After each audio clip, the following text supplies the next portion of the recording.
Hello students, today we are going to discuss the chapter 5th that is religion of paper first. ठीक है, और उसी के साथ साथ we'll discuss the Indus Valley civilization and we'll try कि Indus Valley civilization के जितने भी questions हैं, ठीक है, आई थिंक 10-15 questions हैं, वो हम आज ही खत्म कर दें और उसके साथ साथ जो बहुत सिंपल क्वेश्चंस हैं, डिस्क्रिप्टिव क्वेश्चंस हैं रिलीजन के, वो हम डिस्कस कर लें। इंडस वैली सिविलाइजेशन से जो सवाल पूछे गए हैं, अगेन देयर आर 2 और 3 क्वेश्चंस जो कि काफी ज्यादा एनालिटिकल हैं, बाकी ज्यादातर questions they are descriptive in nature. ठीक है, so it is a doable target और इसको हम आज कवर करने की कोशिश करेंगे एंड देन इवेंचुअली जैसे जैसे हमारा मोमेंटम बनता चले जाएगा, हम 2-2, 3-3 जो डेज हैं उनको क्लब करते हुए आगे बढ़ते चले जाएंगे। ठीक है, सो रिलीजन से शुरू करते हैं। सबसे पहले discuss the different traditional form of religion in the tribal society. Again a very simple and very descriptive question, again क्योंकि 2017 का सवाल है। ठीक है, और हमने ये देखा है कि रिलीजन को 2 पार्ट्स के अंदर डिवाइड किया जा सकता है अगर हम प्रीवियस ईयर क्वेश्चंस का एनालिसिस करें।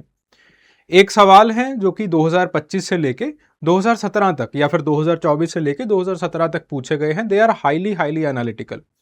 और फिर उसके बाद कुछ सवाल आते हैं जो कि 2017 से पहले वाले सवाल हैं, दे आर हाईली डिस्क्रिप्टिव। ऐसा है कि बिल्कुल अगर आप एज इट इज अपने नोट्स भी लिख देते हो तब भी बहुत अच्छे नंबर आ जाएंगे। और वही हम टॉपर टॉक्स के अंदर भी सुनते हैं इन चीजों को कि टॉपर्स इवेंचुअली 2018 वाले या फिर इवन 2020 के टॉपर्स तक लगभग ये बात हुआ करती थी कि मैंने नोट्स बड़े ही डिस्क्रिप्टिव बनाए थे, बड़े ही कॉम्प्रिहेंसिव नोट्स बनाए थे, मैंने उसको रट्टा लगाया after the preliminary examination and eventually फिर उसके बाद सवाल बिल्कुल एज इट इज पूछे गए और उसी तरीके से I had vomited it out. ठीक है, and this technique eventually it worked. लेकिन जैसे जैसे पेपर और ज्यादा एनालिटिकल होता चला जाता है तो ये टेक्निक काम करना बंद कर देती है।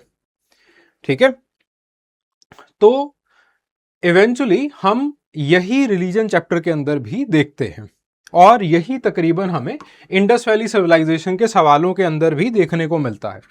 ठीक है, तो इंडस वैली सिविलाइजेशन के सवाल जैसे फॉर एग्जांपल पहला क्वेश्चन पूछा गया था, पिछले साल क्वेश्चन आया था 2025 के अंदर, the Lothal dockyard and the international trade relations, यानी कि लोथल डॉकयार्ड की वर्केबिलिटी क्या है, हाउ इट वाज यूज्ड। ठीक है, तो इसको कैसे यूज किया जाता था। अब अगेन आपको इसका इंटरप्रिटेशन निकालना है पहले इस सवाल का। ऐसा नहीं है कि आपको पहले लोथल डॉकयार्ड के बारे में बताना है, फिर जो international trade relations Indus valley civilization के कैसे हुआ करते थे उसके बारे में बताना है, बिल्कुल ऐसा नहीं है। So generally you have to write कि how the Lothal dockyard it was used. ठीक है, इंटरनेशनली। ठीक है, देन उसके बाद अगला सवाल, critically describe the evidences from the Rakhi Garhi.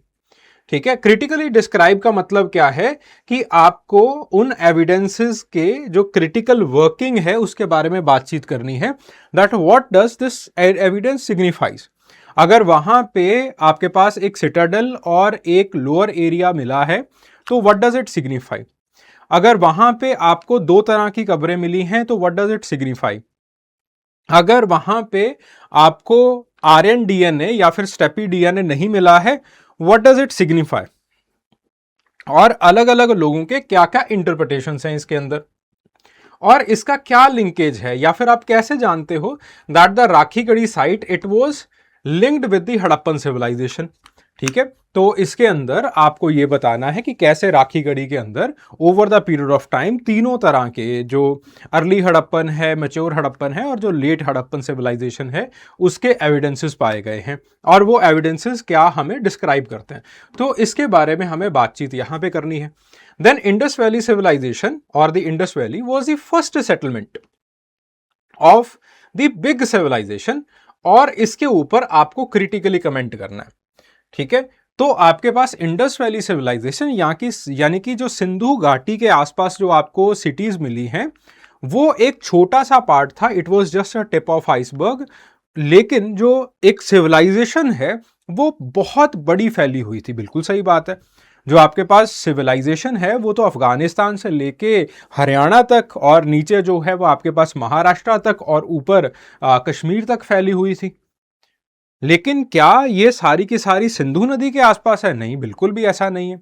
क्या इसका ओरिजिन सिंधु नदी के आसपास हुआ है? ये भी एक बहुत बड़ा क्वेश्चन मार्क है। तो इसके अराउंड जो डिबेट्स हैं और हमें क्या एविडेंसेस बताते हैं, तो उसके बारे में हमें यहां पे बातचीत कर लेनी है। ठीक है, अगेन तीनों तरह के सवाल जो है they are extremely analytical.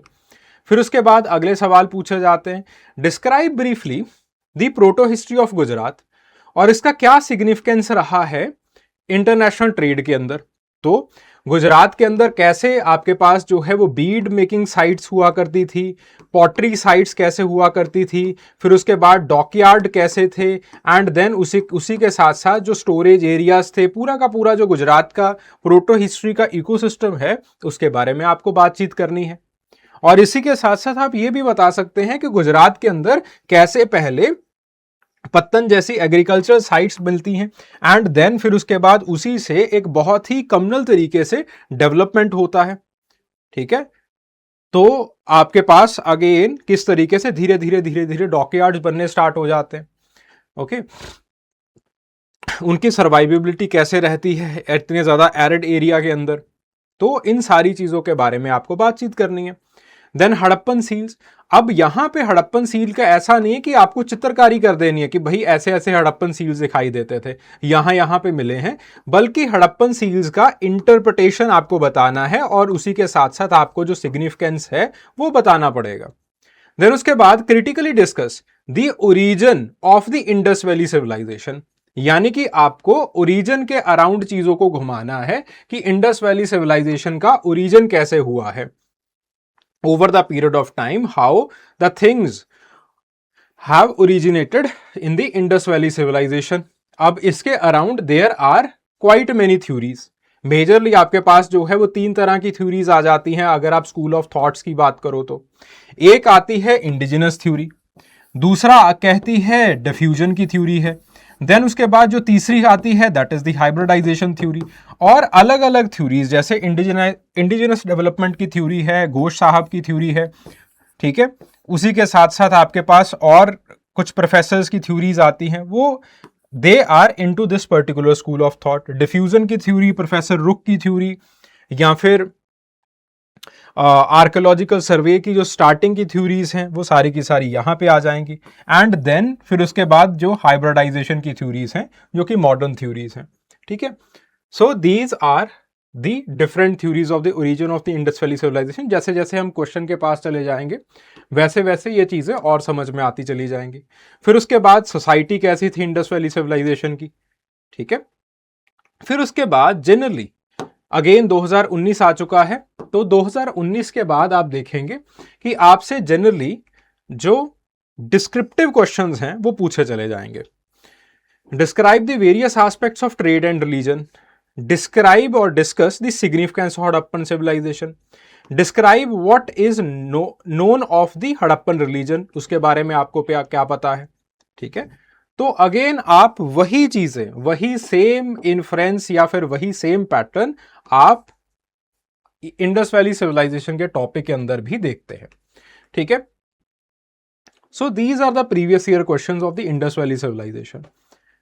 Okay, चलिए तो रिलीजन से स्टार्ट करते हैं। सबसे पहले हम discuss the different traditional form of religion in the tribal society.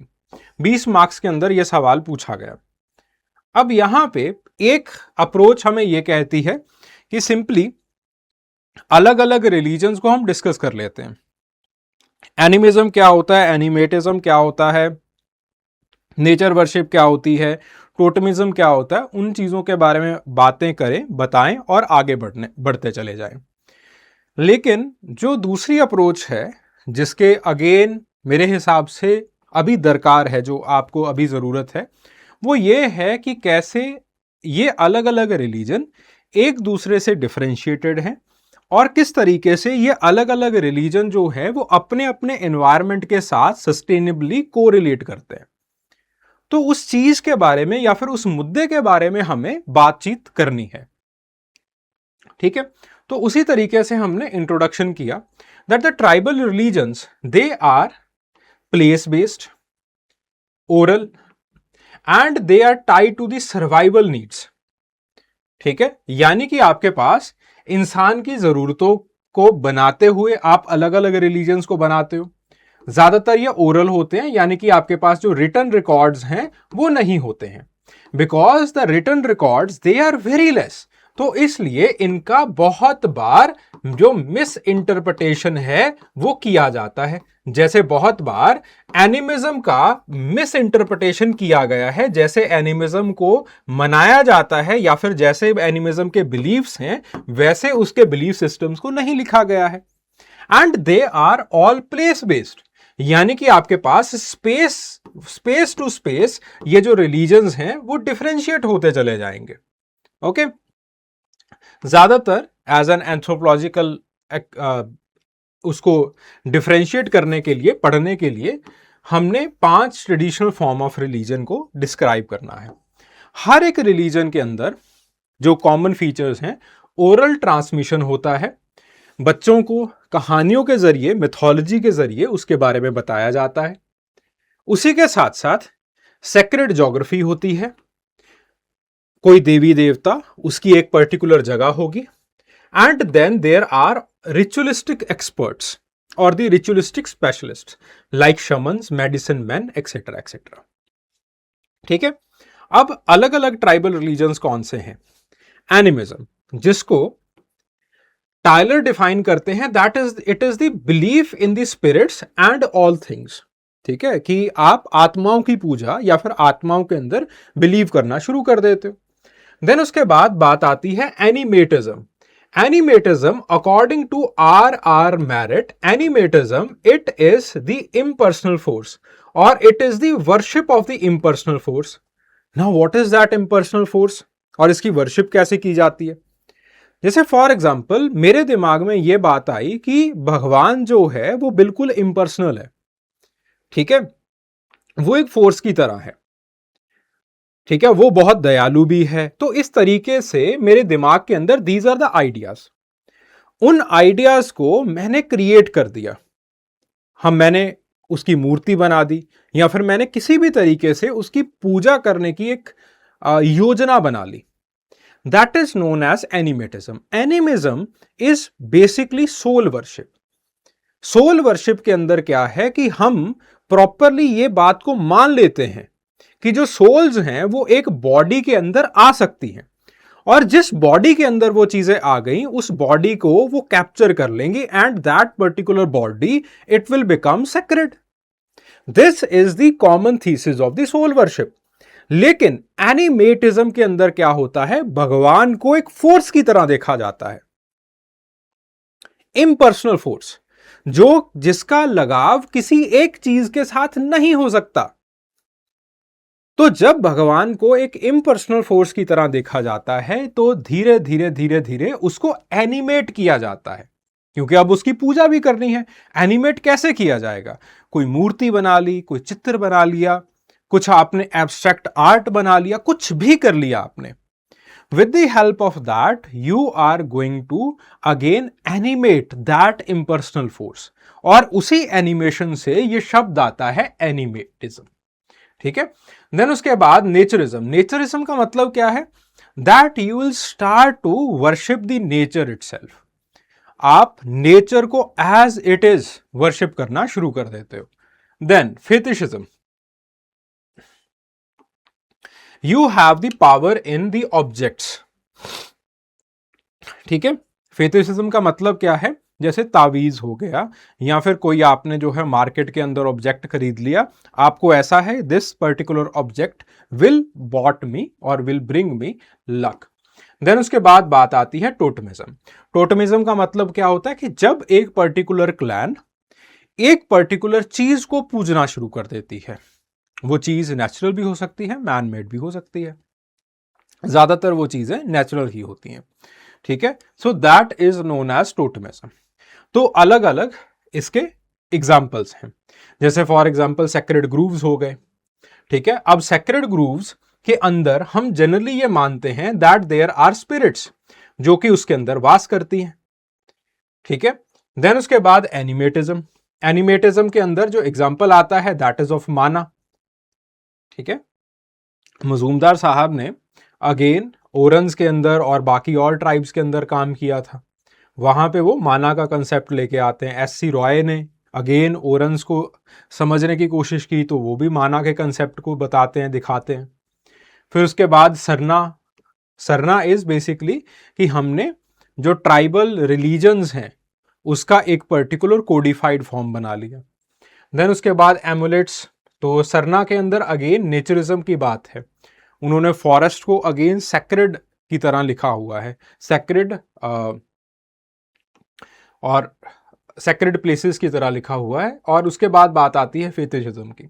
Fetishism के अंदर एमुलेट्स आ जाते हैं, चार्म्स आ जाते हैं, तावीज़ वगैरह, ये सारी चीज़ें। एंड टोटमिज्म। टोटमिज्म के अंदर जो एक बहुत ही क्लासिकल एग्जाम्पल है that is given by Emile डर्काइम।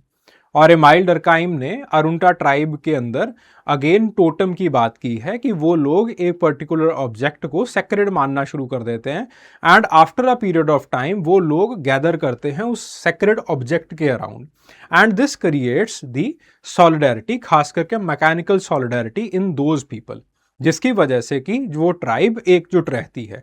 वहां पे ही उसी ट्राइब के अंदर जो सेक्रेड ऑब्जेक्ट है उसके आसपास जब लोग गैदर होते हैं, not only it solidifies them but वहां पे उनको मॉरल ऑर्डर के बारे में या मॉरल कोड के बारे में भी बताया जाता है। एंड बिकॉज सेक्रेड ऑब्जेक्ट उनको मॉरल कोड या मॉरल ऑर्डर के बारे में बता रहा होता है, they will eventually follow that particular moral order and moral code in their day to day lives, जिसको वो प्रोफेन का नाम देते हैं। और इस तरीके से एमाइल डर्काइम दो सेगमेंट्स की बात करते हैं, एक सेक्रेड एंड एक प्रोफेन। सेक्रेड जहां पे आपको मॉरल कोड के बारे में बताया जाएगा, प्रोफेन जहां पे आप उस मॉरल कोड की एप्लीकेबिलिटी लगाते चले जाओगे। ठीक है, तो इस तरीके से आपके पास जो है वो टोटमिज्म की बात की गई है। ओके, तो हर एक जो रिलीजन है उनके ये सोशोलॉजिकल फंक्शंस हैं। रिलीजन एक सॉलिडारिटी पैदा करता है, आपके अंदर एक कलेक्टिव आइडेंटिटी पैदा करता है, आपके अंदर एक एथनिसिटी पैदा करता है। जैसे Sikh as a ethnic identity, Hindu as a ethnic identity, हम पॉलिटिक्स के अंदर इस एथनिक आइडेंटिटीज को यूज करते हैं। सोशल कैपिटल बनाने के लिए इन एथनिक आइडेंटिटीज को यूटिलाइज किया जाता है। देन उसके बाद इकोलॉजिकल रोल। इकोलॉजिकल रोल जैसे सेक्रेड ग्रूव्स हो गए, जैसे फॉर एग्जांपल चिपको मूवमेंट का एग्जांपल आप यहां पे दे सकते हो। ठीक है, अगेन गुहा कहते हैं कि चिपको मूवमेंट कोई एनवायरमेंटल मूवमेंट नहीं था, it was a religious movement. ठीक है, क्यों? क्योंकि उनको ऐसा था कि इन जंगलों के अंदर हमारी जो सेक्रेड आत्माएं हैं या फिर पूज्य जो उनके पूर्वज हैं उनका वास है, तो अगर ये जंगल काट दिए जाएंगे तो धीरे धीरे उनका घर नष्ट हो जाएगा। तो वो नहीं चाहते थे कि उनका घर नष्ट हो जाए, तो इसी चलते उन्होंने जंगलों को बचाया। और इसी तरीके से जो आदिवासी समाज है वो जंगलों को बचाता है। न्यामगिरी के जंगलों को बचाया गया, नॉर्थ ईस्ट के अंदर जंगलों को बचाया गया इन रिलीजन्स के चलते। और इवेंचुअली आपके पास जो इकोलॉजिकल और जो रोल है वो रिलीजन निभाता है। देन उसके बाद जैसे एमाइल डर्काइम कहते हैं जो सेक्रेड है या फिर जो रिलीजन है वो एक मॉरल ऑर्डर या फिर एक मॉरल ऑर्डर जो है वो सोसाइटी के अंदर प्रस्तुत करता है, वो लोगों को बताता है कि आपको क्या नहीं करना है। देन उसके बाद कोपिंग, ये एक एंजाइटी को मैनेज करने का एक तरीका भी होता है। ठीक है, इसी एंजाइटी को बताते हैं, कौन बताते हैं? मलिनोस्की।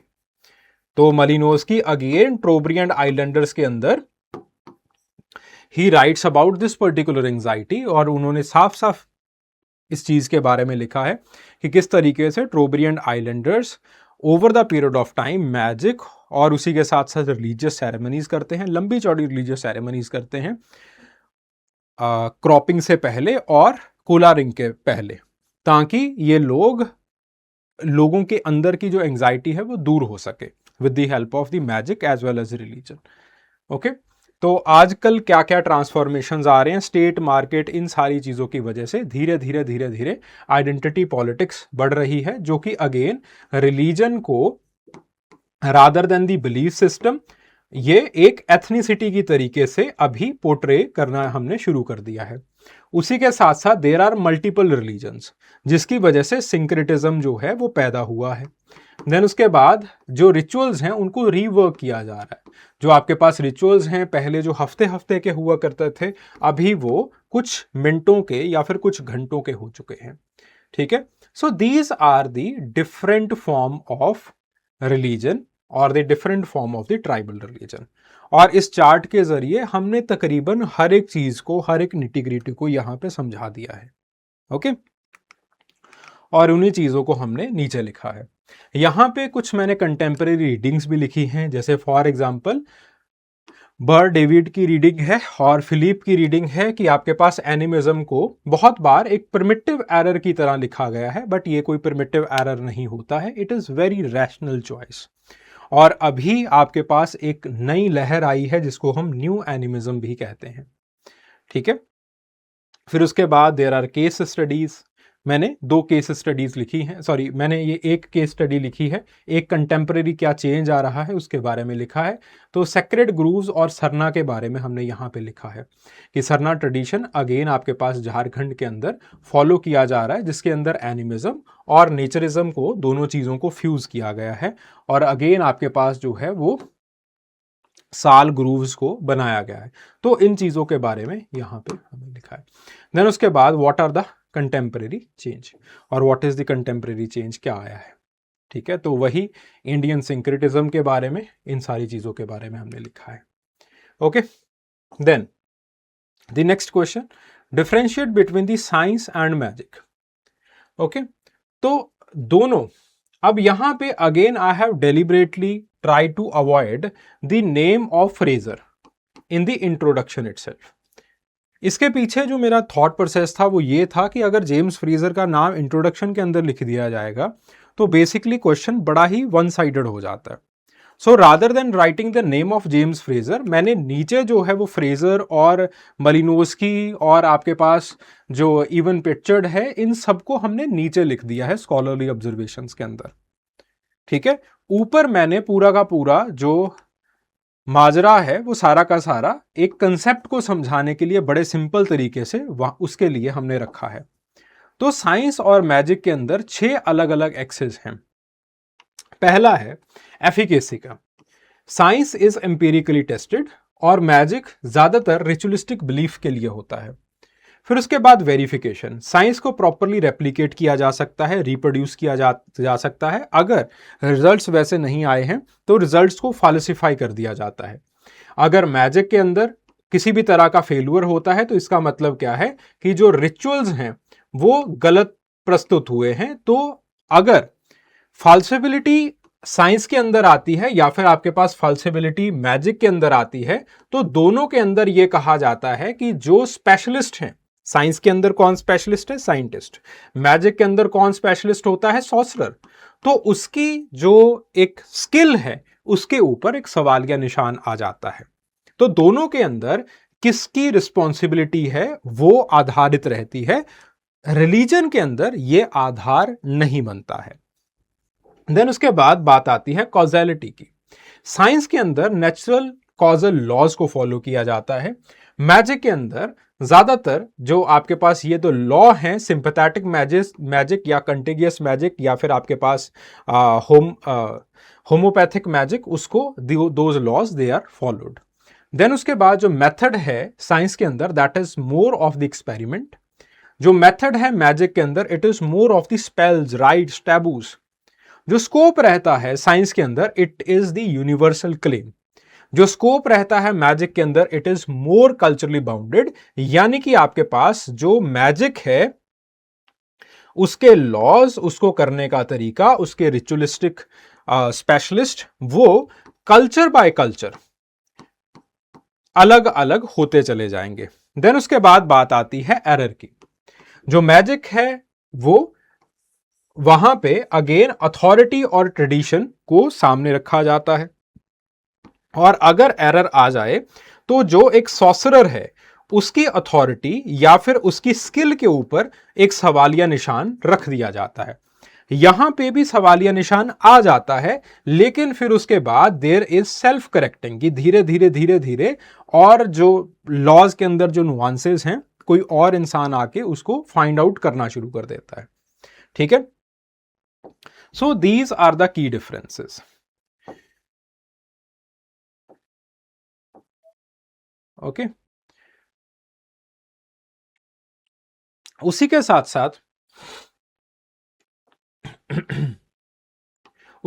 साथ मलिनोस्की कहते हैं कि बेसिकली आपके पास साइंस बिल्कुल अलग होती है और मैजिक जो है वो अलग अलग होता है, लेकिन ऐसा नहीं है कि जो मैजिक है वो बिल्कुल ही आपके जो परमिटिव सोसाइटीज हैं उनके पास रहेगा और साइंस बिल्कुल ही जो मॉडर्न सोसाइटीज हैं उनके पास रहेगा। ये जो डायकॉटमी है ये नहीं है, मलिनोस्की का कहना ये है। जैसे उन्होंने बात की फिशरमैन की या फिर ट्रोब्रियन आइलैंडर्स की, कि वो मैजिक को भी यूज करते हैं और मैजिक का एक फंक्शन होता है, और फंक्शन क्या है, मैजिक आपकी एंजाइटी को दूर करता है जैसे रिलीजन एंजाइटी को दूर करेगा। उसी के साथ साथ they have the empirical skill, यानी कि उनके पास जो साइंटिफिक नॉलेज है वो भी होती है। ठीक है, तो उन्होंने कहा कि दे नो कि कब आपके पास लेगून्स बाहर को आते हैं। यहां पे लेगून की नॉलेज के अंदर कोई मैजिक यूज नहीं किया जाता है, लेकिन जो वॉयजेस हैं वो हमेशा डेंजरस रहते हैं, इसीलिए मैजिक उस एंजाइटी को दूर करने के लिए यूज किया जाता है।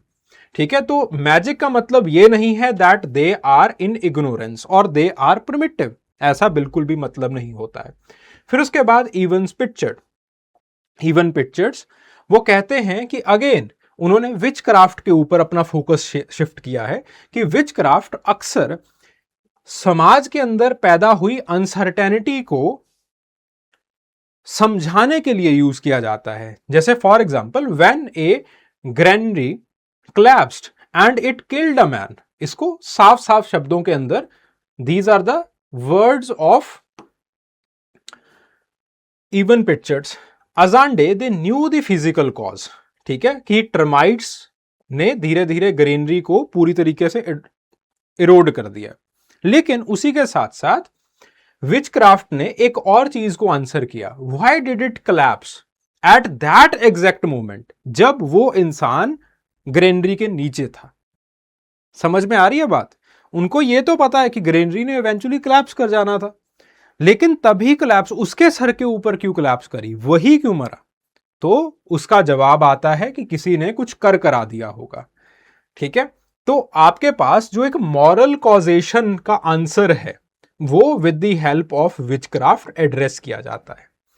ठीक है, जेम्स फ्रेजर ने अगेन मैजिक को दो पार्ट्स के अंदर डिवाइड किया था, होम्योपैथिक मैजिक और उसी के साथ साथ कंटेजियस मैजिक। होम्योपैथिक मैजिक का मतलब है द लाइक प्रोड्यूसेस लाइक, जैसे चोटी काट चुड़ैल। कंटेजियस मैजिक का मतलब होता है कि एक बार आप किसी के नाखून उतार करके ले जाइए, उसके ऊपर झाड़ फूक कर दीजिए। ठीक है, so these are the major scholarly observations in science and magic. Okay, then write a short note on totemism. ठीक है जी, this is the next question. तो सबसे पहले सवाल आता है, या फिर इंट्रोडक्शन के अंदर हमने टोटमिज्म की डेफिनेशन दे दी। Totemism it's a whole religious system. यहां पे जब टोटमिज्म की बात की आती है तो ऐसा नहीं है कि इसको सिर्फ और सिर्फ एक बिलीफ सिस्टम की तरह देखा जाएगा। It is whole religious system और it is whole a functional religious system. पूरा का पूरा कॉम्प्लेक्स होता है ये, जिसके अंदर की एक क्लैन, पूरा का पूरा क्लैन एक सिंबल के साथ आइडेंटिफाई करना शुरू कर देता है।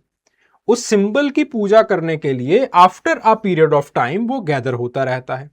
This particular symbol it can be a natural object और नेचुरल स्पीसीज, या फिर आपके पास ये कुछ आर्टिफिशियल ऑब्जेक्ट भी हो सकता है। ठीक है, ये कोई भी उनका सेक्रेड एम्बलम हो सकता है, लेकिन इसकी खासियत ये है कि ये पर्टिकुलर सिंबल इतना ज्यादा बड़ा हो जाता है, इतना ज्यादा ये सेक्रेड हो जाता है that eventually it will start to organize और it will start to dictate the organizational identity. आपकी आइडेंटिटी को यह बनाना शुरू कर देगा। ये धीरे धीरे इतनी ज्यादा सॉलिडेरिटी इस पर्टिकुलर ग्रुप के अंदर पैदा कर देगा that eventually this particular solidarity it will start to equate with consanguinity. यानी कि आपके पास सॉलिडेरिटी को लोग ऐसा मानना शुरू कर देंगे कि अगर आप एक टोटम को वर्शिप कर रहे हो तो आप सब लोग भाई बहन हो, तो आप लोग आपस में शादी नहीं कर सकते, and eventually causing the exogamy. ठीक है, यही आपको बताएगा कि प्रोफेन दुनिया के अंदर, यानी कि आपकी रोजमर्रा की दुनिया के अंदर आपको क्या करना है और क्या नहीं करना है। यही आपके रिचुअल्स को बनाएगा। So totemism it is so powerful a force, इतनी ज्यादा पावरफुल फोर्स होती है। ठीक है, तो टोटमिज्म के या फिर टोटम के कैरेक्टरिस्टिक फीचर्स क्या है? Totem it is the clan identity maker. ये आपके टैबूज, फूड टैबूज या फिर बाकी व्रत कब रखना है, कब नहीं रखना है, क्या खाना है, क्या नहीं खाना है, इसको बताता है। ज्यादातर टोटम को खाया नहीं जाता है। ठीक है, ये रिचुअल्स को डिक्टेट करेगा, फेस्टिवल्स को डिक्टेट करेगा, एक्सोगेमी को बनाता है, जो मिथ्स हैं वो सुनाई जाती हैं, and with the help of all those myths आपके अंदर एक मॉरल ऑर्डर क्रिएट होता है। जो क्लैन की नॉलेज है वो एक जनरेशन से दूसरी जनरेशन, तीसरी जनरेशन तक ट्रांसफर होती है।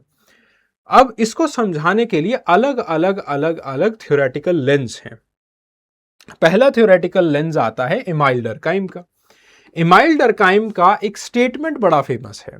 वो स्टेटमेंट ये है that the totemism is when the society is worshipping itself. अब इस चीज को समझने की कोशिश करते हैं। अब देखिए, स्पेंसर ने, हर्बर्ट स्पेंसर ने, एवोल्यूशनिस्ट थे ये, क्लासिकल एवोल्यूशनिस्ट, तो उन्होंने एक सबसे बड़ा अंतर बताया between the modern societies and the primitive societies. Herbert Spencer कहते हैं कि मॉडर्न सोसाइटीज के अंदर you people are dependent upon each other. जैसे फॉर एग्जाम्पल, मैं आपके ऊपर डिपेंडेंट हूं अपनी फीस के लिए, आप मेरे ऊपर डिपेंडेंट हो ज्ञान के लिए। ठीक है, so we are dependent upon each other. उसी तरीके से जैसे आपके ऑर्गन सिस्टम्स डिपेंडेंट हैं एक दूसरे के ऊपर। जैसे मेरा स्टमक जो है it is dependent upon my mouth, मेरा माउथ जो है वो it is dependent upon my nervous system. So there is an organic dependency, और यही ऑर्गेनिक डिपेंडेंसी आपको एडवांस सोसाइटीज के अंदर भी नजर आती है।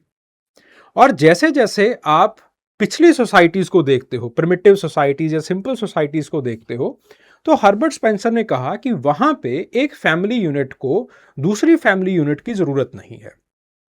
वहां पे औरत गैदरिंग का काम करेगी या फिर सिंपल सा एक हॉर्टिकल्चर का काम करती है, मर्द बाहर जाता है और बाहर जाकर के हंटिंग का काम करता है।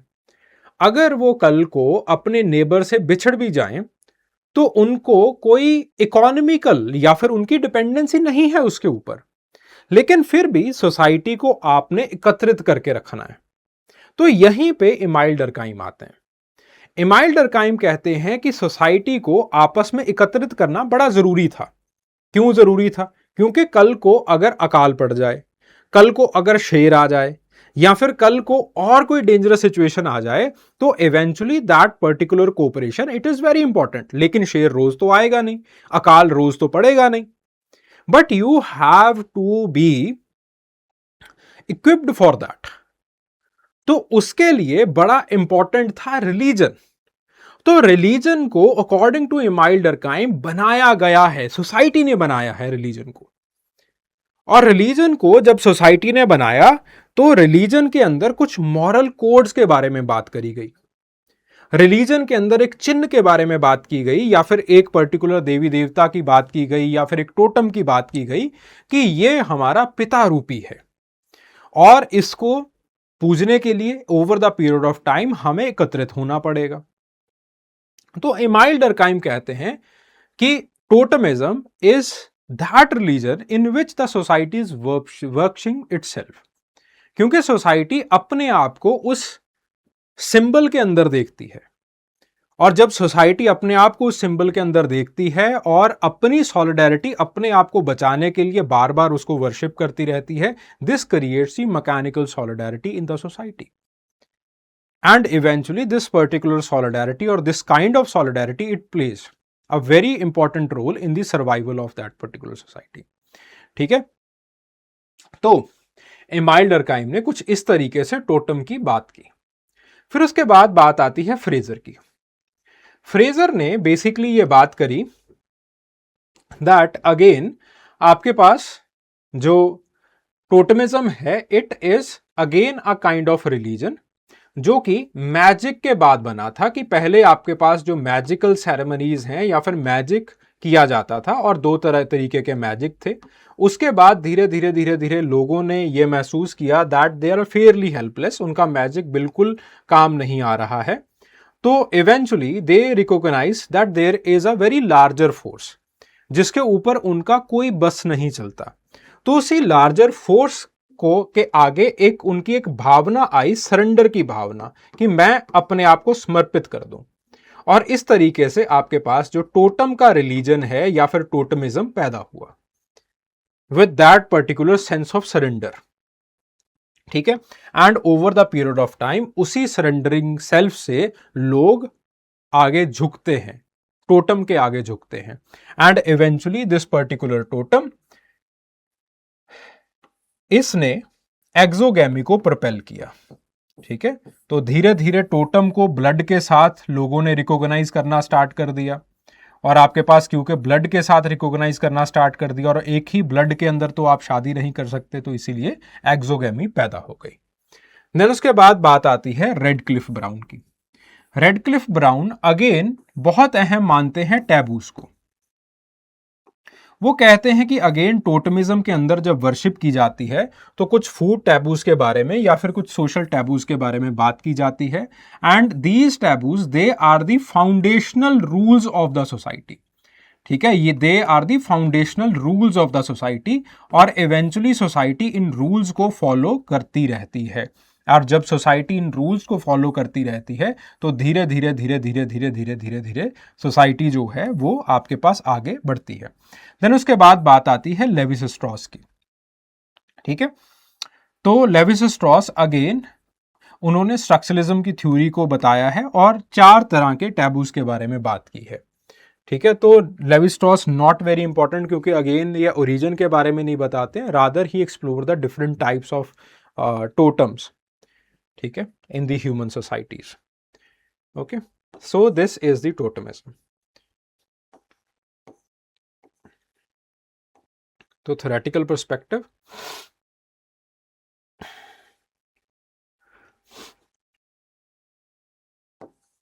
लेविस स्ट्रॉस के ऊपर अभी तक कोई सवाल नहीं पूछा गया है टोटमिज्म से। तो लेविस स्ट्रॉस का जो 62 का काम है ना टोटमिज्म का, वो अच्छे से कर जाना। So there is a high probability कि कुछ वहां से पूछ लिया जाएगा। Then critically examine the different types of anthropological approaches to religion. Now इस चीज को याद रखना है,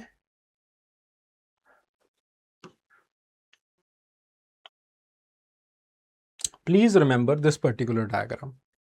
ठीक है, कि जो 5 लेंजेस हैं, वैसे तो ये सवाल हमने पिछली क्लास के अंदर भी कर लिया था, that is evolutionary, functional, psychological, interpretive and structural. Evolutionary approach हमें ये बताती है कि रिलीजन कैसे पैदा हुआ, कैसे इवॉल्व हुआ है, लेकिन ये बहुत एथनोसेंट्रिक है। फंक्शनल अप्रोच ये बताती है कि रिलीजन कैसे सोशल सॉलिडारिटी पैदा करता है, सोशल ग्लू कैसे है, लेकिन ये कॉन्फ्लिक्ट को इग्नोर कर देती है। साइकोलॉजिकल अप्रोच ये बताती है कि रिलीजन कैसे इंडिविजुअल की साइकोलॉजिकल नीड्स को फुलफिल करता है, लेकिन ये कल्चरली बहुत थिन है, पूरे कल्चरल लेवल को या फिर पूरे कल्चरल लेवल के ऊपर ये कैसे काम करती है उसको ये मिस कर देता है। इंटरप्रेटिव अप्रोच ये बताती है that how it creates meaning in your cognitive systems, लेकिन उसी के साथ साथ ये पावर स्ट्रक्चर्स को नहीं बता पाती है। तो इंटरप्रेटिव अप्रोच, जैसे हमने पिछली क्लास के अंदर क्लिफर्ड गिट्स की अप्रोच के बारे में बात की थी।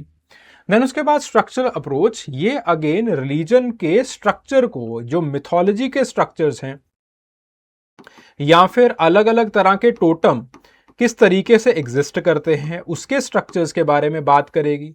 ये बताएगी कि किस तरीके से टोटम दो binary opposition's that is nature and culture दोनों को आपस में बांध के रखते हैं। उन सारी चीजों के बारे में, उन बाइनरी ऑपोजिशंस के बारे में, उन स्ट्रक्चरल लॉजिक्स के बारे में ये बात करेगी।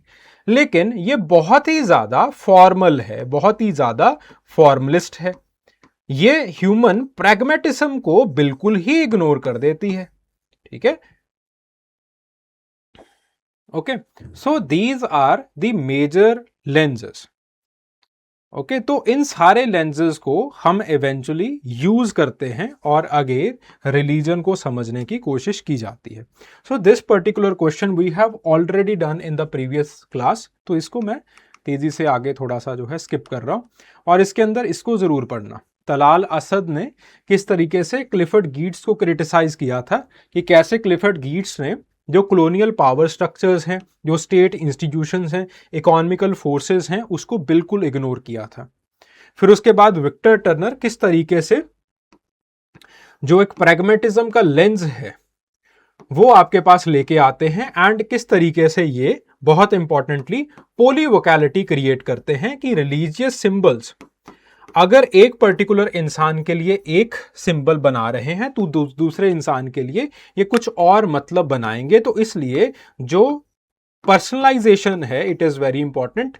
उसी के साथ साथ जो टाइम एंड स्पेस है वो भी बहुत इंपॉर्टेंट है, और वहां पे अगेन वो लिमिनैलिटी का कंसेप्ट इंट्रोड्यूस करते हैं। लिमिनैलिटी का कंसेप्ट इसीलिए यूज किया जाता है इसी पोलीसेमिक यानी कि पोलीवोकल जो मीनिंग्स हैं उनको समझने के लिए। ठीक है, आगे चल के जब हम सिंबॉलिक अप्रोच करेंगे तो वहां पे again Victor Turner will be clarified. And then फिर उसके बाद कॉग्निटिव साइंस आती है, जो कि बॉयर और अतरान ने बताई है कि किस तरीके से जो आपके पास रिलीजियस बिलीव्स हैं दे हैव और beliefs they so explain the religious beliefs through the evolved mental mechanisms, जैसे हाइपर एक्टिव एजेंसी डिटेक्शन है, HADD है। ठीक है, कि किस तरीके से आपके पास जो है वो रिलीजियस सिस्टम्स काम करते हैं आजकल, या फिर आपकी कॉग्निशन के अंदर कैसे काम करते हैं, तो उसको ये बताता है। ठीक है, तो जो हमने एक एग्जाम्पल दिया है, इंडियन एग्जाम्पल दिया है, that is of the possession, कि पोजेशन के अंदर कैसे आप अलग अलग अप्रोचेस को लगा सकते हो। देन अगला सवाल, how do you relate the sacred and profane in Emile Durkheim's theory of religion with the focus on the role of totem. वैसे तो ये जब हम एमाइल डर्काइम की थ्योरी कर रहे थे तो उसी के अंदर हमने बता दिया था। तो क्लिफर्ड जो एमाइल डर्काइम है वो अगेन इस चीज को कुछ ऐसे बताते हैं हमें, कि आपके पास बेसिकली क्लैन जो है वो अगेन कुछ रिचुअलिस्टिक ऑफरिंग के लिए गैदर करती है। तो again the clan in a very simple society, इसको कुछ अलग अलग फैमिलीज को कुछ एक दूसरे से लेना देना नहीं है। ठीक है, ये बड़े आराम से, बड़ी शिद्दत से अलग अलग फैमिलीज के अंदर एक दूसरे के साथ रह सकते हैं। ठीक है, तो एक पर्टिकुलर फैमिली को दूसरी पर्टिकुलर फैमिली के साथ कोई लेना देना नहीं है। So these families they are basically scattered around the geographical sphere, और धीरे धीरे धीरे धीरे धीरे धीरे धीरे धीरे ये अलग अलग जो फैमिलीज हैं, अलग अलग जो स्केटर्ड फैमिलीज हैं, वो इस टोटम की पूजा करने के लिए, let's say this is totem, इस टोटम की पूजा करने के लिए धीरे धीरे असेंबल होना शुरू कर देती हैं।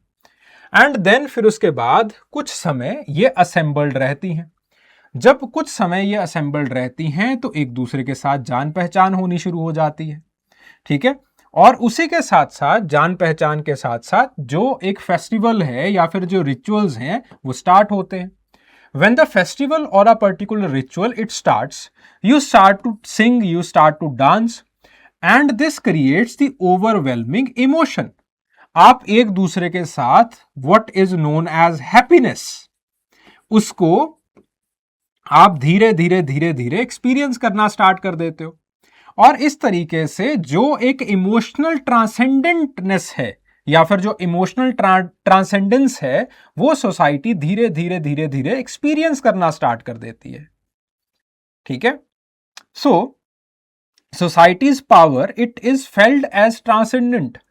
ठीक है। और धीरे धीरे धीरे धीरे आपके पास जो टोटम है वो पूरी की पूरी जो सेक्रेड पावर है वो अब्जॉर्व कर लेता है। यानी कि कहने का मतलब क्या है, that along with this particular rituals, ये जो टोटम है ये इसके अंदर कुछ मिथोलॉजीज को गाया जाता है, कुछ स्टोरीज आपको सुनाई जाती हैं, और जो स्टोरीज जिस मिथोलॉजी को गाया जाएगा उन सारी चीजों को धीरे धीरे धीरे धीरे धीरे धीरे आप अपने अंदर धारना शुरू कर दोगे।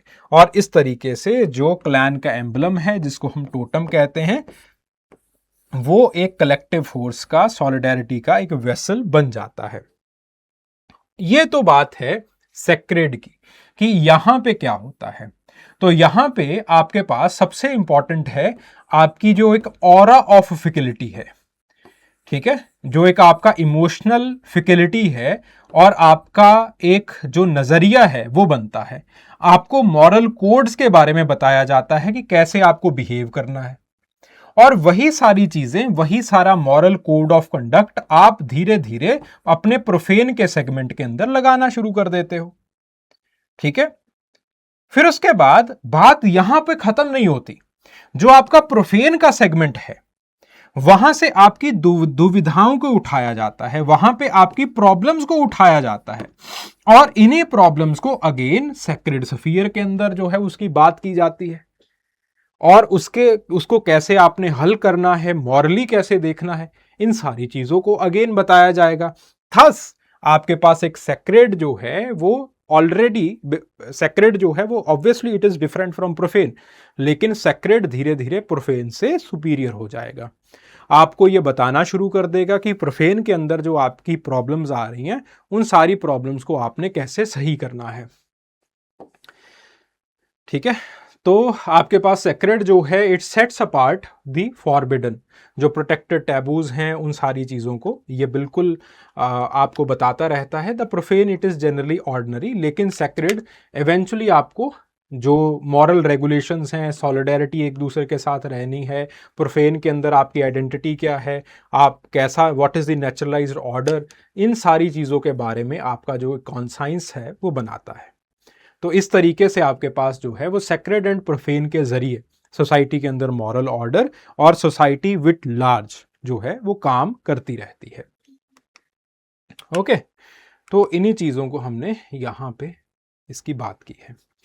तो अब इसके अलग अलग क्रिटिक्स क्या हैं, तो उनको हमने जो है वो लिखा है।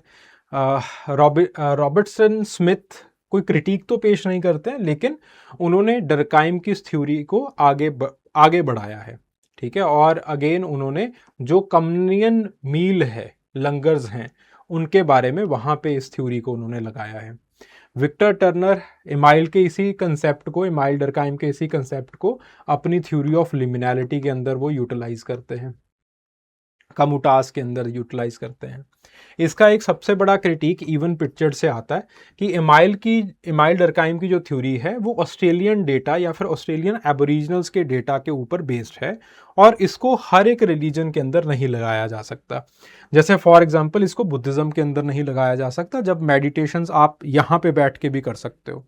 ठीक है, और इसको अगेन आप, इसके अंदर बहुत सारी प्रॉब्लमेटिक चीज़ें हैं जो कि अगेन आप तकरीबन हर एक रिलीजन्स के अंदर नहीं लगा सकते, क्योंकि सेक्रेड एंड प्रोफेन की जो बाउंड्री है वो बहुत बार फ्लूइड होती है, ये एब्सोल्यूट नहीं होती है। और बहुत बार ये अगेन जो इमाइल डर्काइम की जो थ्योरी है वो सोसाइटल एक्सपीरियंस को बताती है।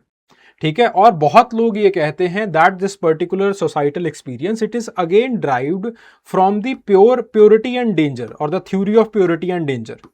ठीक है, तो अगेन चलो इसको भूल जाओ, लेकिन आपके पास जो सेक्रेड एंड प्रोफेन की जो बाउंड्री है ये बहुत बार फ्लूइड होती है, ये एब्सोल्यूट नहीं होती है। और बहुत सारे जो रिलीजन्स हैं ये इंडिविजुअलिस्टिक मिस्टिकल एक्सपीरियंस के ऊपर जो है वो काम करते हैं, और अगेन इसको रिड्यूस नहीं किया जा सकता कलेक्टिव एफर्सेंस को के लेवल के ऊपर। ठीक है, so then again Indian case study of Sarhul, Jharkhand की, बस्तर की, मदई की केस स्टडी आप यहाँ पे लिख सकते हो। सो this is your chapter of religion. ठीक है, तो इंडस वैली सिविलाइजेशन एक बार जस्ट इसको गो थ्रू कर लीजिएगा। ठीक है, इसको कल के क्लास के अंदर करते हैं। I am not able to deliver, ठीक है, सांस ज़्यादा चढ़ रही है मुझे, ठीक है। तो कल बेसिकली इंडस वैली सिविलाइजेशन के सारे क्वेश्चंस करेंगे और उसी के साथ साथ जो कुछ सवाल हैं फ्रॉम द क्लासिकल एवोल्यूशनिज्म, सिर्फ 2 ही सवाल हैं, वो हम डिस्कस करेंगे, ठीक है। तो एक बार जस्ट रीड इट आउट, एक बार पढ़ लीजिएगा इसको, एंड देन फिर उसके बाद हम इसके जो कुछ मेजर क्वेश्चंस हैं उनको हम पकड़ के डिस्कस करने वाले हैं, ठीक है। चलिए।